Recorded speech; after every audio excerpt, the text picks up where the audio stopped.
Hello, BillWhittle.com members and non-members alike. Welcome to our Right Angle Lightning Round. This used to be members-only content, but the members were so furious that they had to watch this as a part of their membership that they decided to inflict it on the wider public. So, well, we apologize for nothing. Anyway, they had to share the burden.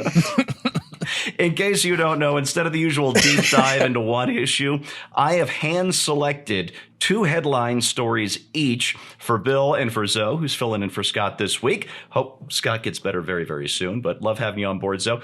And they don't know what the stories are. So you want to talk about a hot take? They don't know. No clue. So without further ado, Bill, we're going to start with you so I don't have to, haze the new guy here. That doesn't seem very nice. CNN loses nearly 70% of its viewers since Trump left office, and they lost over 70% of that prime 25 to age 54 demo that advertisers actually crave. And the reason I bring this up is not just the schadenfreude of CNN losing all these viewers, but I think there's a point here that without their 2 minutes hate, without their Emmanuel Goldstein, they're kind of nothing, aren't they? Yes, that's actually precisely right. There was a time back in the before times when the Grumps were running things, there was a time when they were presumably, at least this is what archaeologists tell us, they were an actual news agency. And turns out that if you're a news agency, when the administration changes, you don't lose an awful lot of your audience because news remains news. And if you are turning into CNN in order to see news, then you wouldn't lose an audience. But that was long, long ago in the before times. So if you basically become a propaganda organ to vent people's hatred of things, when that person goes away, then so does your audience. And this is an indication of not only of what CNN has become, but basically what all news media really has become. This is the price you pay for injecting politics into things that shouldn't have politics in it. People think that, I'm sure the executives at CNN think that they're selling news. And they're utterly mystified at this, but they're not. They're not. They don't sell news. They sell credibility. You can get news from people off the street. You can get news from the crazy guy who's shaking his fist at the cloud. And when it turns out that you have let your bias become so overwhelming that the guy who's shaking his fist at the cloud is more likely to give you an accurate reflection of what's actually going on in the world, then that's where you're going to get your news from. It's endemic throughout all of society, Steve. Colleges think they're selling education. They're selling reputation. A Harvard degree used to mean something, and then all of a sudden it doesn't. It used to be if you had a Harvard degree, you had to be the best of the best. Now it just means you got to go to a place with a safe space and have a coloring book and a puppy, and all of these facilities, all of these companies and entire industries that have rolled left think that they can continue to sell their product, but they don't understand what their product is. Product of a news agency is credibility, and they don't have any anymore. So, Orange Man bad, CNN gone. I don't care. I mean, I'm sure it's going to be tough for the literally dozens of people who continue to watch their news shows. And by the way, as a parting shot, makes you wonder what their ratings would be if they were not legally coerced viewing in airports, right? If an airport didn't have to run CNN, would there be anybody at all watching still? One wonders. And nobody's watching at the airports. By the way, Bill, if you'd asked me 30 years ago, are Harvard people dog people, I would have said, yes, of course they are. That whole old school patrician, you got to have your golden or your black lab. But these days, I'm pretty sure Harvard people have emotional support ferrets. And that's about all you need to know about that. Zo, we're going to go to you. Oh, I just saw this screen cap on Twitter this morning. Homicides for 2020 were up 38% in Philly, 52% in Atlanta, 93% in Minneapolis, 148% in your guys' neck of the woods in Los Angeles County, and up 800% in Portland, if you can believe that. So I guess my question for you is, not all of these cities actually defunded the police, but isn't it just as effective simply if City Hall demoralizes the police? Yeah, I think that would probably help. And now that's a lot of percentages, man. Yeah. And I'm wondering, what are they killing these people with? What is it that they're resorting to? Because I think they're supposed to have very, very strict gun control laws in these areas. It's interesting how gun control is promoted more than self-control. You know, you can't you can't tell these people to be self-controlled. That would be fascistic or Nazistic or anything like that. To try to tell somebody, hey, you might want to exercise some self-control. So. These people, doing these things in these areas. And I thought that these areas were supposed to be populated with all those caring and compassionate, Democrat voters. They tend to vote Democrat in these areas. These areas are controlled by Democrats. Now, of course, I'm asking rhetorically, hey, what's going wrong here that you guys have these things where you care and you got so much compassion and all that sort of stuff? Where are you dropping the ball in terms of making sure that everybody loves their neighbor as they make these selective grabs in these principles from that archaic book that people don't seem to want to talk about or have burned, but they want people to love their neighbors, but they do not seem to demonstrate, or I guess they're waiting for somebody else to demonstrate it. You go ahead and demonstrate. I'm going to admonish you to make sure that you are loving of your neighbor and all that sort of stuff. And then, and why are these homicides growing up? And all these things they're hate crimes, aren't they? When a person commits homicide, aren't these things, we know that. I mean, if you're going to murder somebody, don't you do it out of hate? So isn't hate crimes abounding out of these things? And who is it that the person that they're hating? And shouldn't we have like special privileges or special awareness parades for all these people that are being murdered? What about don't their lives matter and all that sort of stuff? So on what basis are all these people getting killed?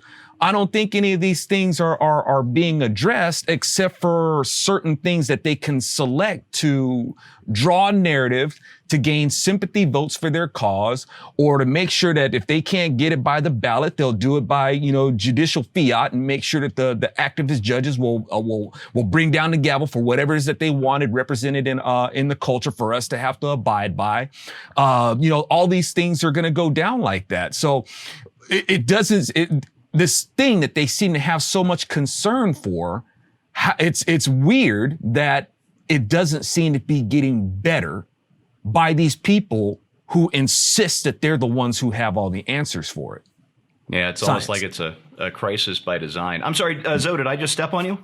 No, not at all. There's just the only word I had to say is they got the science for it. I reckon they have the science for it. It doesn't seem to be working. Yeah. Don't forget to add the word unexpectedly, Steve, when you talk about these giant increases in murder rates. You're right. And you know what? You know what I forgot to put in my notes for Zo's question is you can't make this up. On Tuesday of this week, the big George Floyd Memorial in downtown Minneapolis featured a drive-by shooting. It's just with theater of the absurd. Yes. Bill, back to you. You probably saw this on Instapundit this morning. My body, my choice. Hundreds of New Jersey students rally against Rutgers COVID vaccine mandate. And I don't bring this up because I'm pro-vaccine or anti-vaccine or pro-mandatory this or not mandatory that. I bring this up because don't you find it heartening just over the last couple of years how effectively conservatives and the right have started using the left's own slogans against them? Yeah, there's a lot of that going on these days, isn't there? As far as the vaccines go, I just have a real simple metric for this, right? And I don't think that anyone should be able to coercively tell you to inject anything into your system or put anything into your body. I personally think that having watched 15 months of politicization of the pandemic, just the outright lies, the outright deception, what it has done, it has essentially destroyed the public trust in public health and created an environment where the suspicion level is so high that that whether or not there's any truth to the concerns, people perceive that there is, and that's pretty much as bad as as having actual data on this stuff. In other words, Steve, who do you trust anymore, right? If you've been told from the beginning, for example, that treatment from hydroxychloroquine is just quackery and will get you killed, and then 7 months later you find out, no, this is actually pretty effective. And all of the things that Donald Trump may have suggested would be useful or effective turned out to be effective, but we've been told that they weren't. And we've been told that you're a lunatic if you believe that this, as Critical Drinker says, unspecified virus of unknown origin, comes from a lab. No, that's crackpot talk. Well, no, every day we find more and more data that this is in fact the truth. This is where I'm going with this. You can lie to people, which is basically what the media and the public health officials have done. You can lie to people in order to maintain your grip on power, but you are burning capital when you do it, and the capital that you're burning is trust, and you're burning that capital at a ruinous rate. And now, the people who are asking us to or advising us to do things that may in fact actually be smart for your own benefit or for your own good are getting this blowback from people who don't trust them, and they're right not to trust them. That's the point, right? Is that you are right. It is a reasonable conclusion to come to not trust public health officials after watching what public health officials have done and said in the interest of politics in order to destroy that trust. So, your card is overdrawn. I'm sorry, and we're not willing to extend you credit anymore on this particular account. That's detrimental to the entire idea of civilization, let alone American civilization. But that's what they've done, and this is what they continue to do. These are people that would rather rule the ruins than share power in a healthy and successful society. So, another one bites the dust. Yeah, my problem with celebrity medical spokesmodel Dr. Fauci isn't that he's been on both sides of every part of the COVID debate over the last 15 months. My problem is when he's been wrong, he hasn't said, I was wrong. This is how I made this mistake, and this is what we're going to do to not make that mistake in the future. And that is how you keep public trust instead of eroding it. And that quality is called integrity and character. And not to drone on about this, but that's kind of why people pay us, is for us to drone on about these things. But businesses have studied consistently how to handle a crisis, and the example that they always come back to in terms of ideal crisis management was the Tylenol scare, which is so long ago now that most people don't even remember it. But young people don't realize that back before there was somebody started poisoning Tylenol. Not a lot, 5 or 6 people, I think, but enough so that people lost faith in the brand. And all of these tamper-resistant packaging just didn't exist then. You just open it up and there were the pills. What's the problem? So when Tylenol realized that somebody was poisoning Tylenol could have said, oh, no, we're completely safe or nothing to worry about or statistically or this or that or blah, blah, blah, blah, blah. It could be other. No, they got right in front of it and said, look, we are now going to take every single bottle of Tylenol off the shelf. We're going to take every single one of them off the shelf because we don't know whether it's been tampered with or not. This is enormous expense for the company. We're going to make tamper-resistant packaging on this. We are going to be responsible for the people, and we want to rebuild their trust in this product. Tylenol didn't poison their own stuff. They're not responsible for it, but that's what character is, and that's what leadership is, and that's what integrity is. And Fauci's had the same example in front of him as everybody else has. He just chooses not to pay attention to it. Yeah. Because he doesn't have the character necessary. Yeah. Every time I get frustrated by one of those tamper-resistant bottles, I remember back to the early 80s and exactly the story you said. It was basically a family that got wiped out because one person died and then everybody came back from the funeral. They have headaches. They take Tylenol and, it wiped out basically a family. Just horrible. Zo, let's go to you. The Chinese Communist Party, our friends in the CCP, shelled out millions for propaganda in American newspapers. China Daily paid money to Time Magazine, the Los Angeles Times, the Financial Times, and Foreign Policy Magazine. They paid another $1 million to American newspapers, including the LA Times, Chicago Tribune, and Houston Chronicle. And my question to you is, given what sorry finances our newspapers are in and our magazines are in, you think maybe that money is influencing their coverage? Oh, maybe just a little bit. You know, it's and why not, man? Everything looks. I think anything I pick up in this room, man, is going to be made in China. I think anything. And so I guess that's going to include our news too. So our news is going to be made in China, and China does indeed have a lot of influence in terms of our media. They've got a lot of influence, and they make sure that, you know, a lot of the stuff in terms of media, news media, or entertainment media, they spend a lot of money. There's a lot of money basically in China for those who do things like this, who make this kind of media.